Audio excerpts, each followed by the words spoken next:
Vítajte pri ďalšom vydaní GLN News. Dnes sa pozrieme na písomné maturity z matematiky, anglického a slovenského jazyka a akcie spojené s nimi. Rovnako ako aj na iných školách, aj na tej našej prebiehali 10. až 12. marca písomné maturity. Našim maturantom sme držali palce a dúfame, že to zvládli najlepšie ako mohli. Oslovili sme dvoch maturantov, ktorí sa nám podelili o svoje skúsenosti.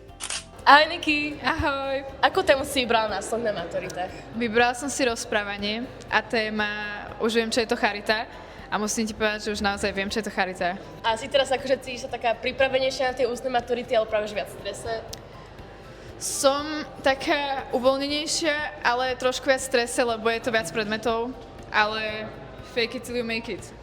Ďakujem. Ahoj Samo. Čavec. Sáčiky mi začverikali, že ty si dobrovoľne maturoval z matematiky, je to pravda? Je to tak. A čo by si povedal ďalším ročníkom, že či urobia túto istú chybu ako ty, alebo práve, že to bolo super? Tak ja som si to viac menej akože dal zo srandy, že mi to prišlo vtipné, že haha, maturita z matiky. Ale myslím si, že ak niekto do toho dá srdiečko rovnako ako ja, tak by mohol zmaturovať aj z dobrovoľnej matiky.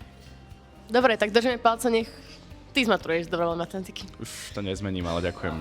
Ostatní žiaci počas maturít boli na rôznych exkurziách, účelových cvičeniach alebo vzdelávaní v meste. Teraz by sme vám radi povedali o tých najzaujímavejších. Tak napríklad Sexta navštívila Radio Rock, Európu 2, Express a Radio Melody, kde si mohli vyskúšať spraviť vstup do vysielania. Tercia A a tercia B bola zase v Česku, teda presnejšie vo Velehrade, kde sa mohli presunúť do doby Veľkej Moravy a dozvedieť sa viac, ako sa v tom čase žilo. Prvá B a druhá A boli na exkurzii v Seredi, teda presnejšie v Múzeu holokaustu. Vzdelávanie žiakov o týchto historických udalostiach je dôležité nielen preto, aby sa nikdy nezopakovali, ale aj aby si uvedomili váhu ľudských práv. To bolo všetko z tohto vydania GLN News. Sledujte nás aj na budúce a nezabudnite, na našom gymnáziu sa stále niečo deje. Majte sa krásne a vidíme sa na budúce.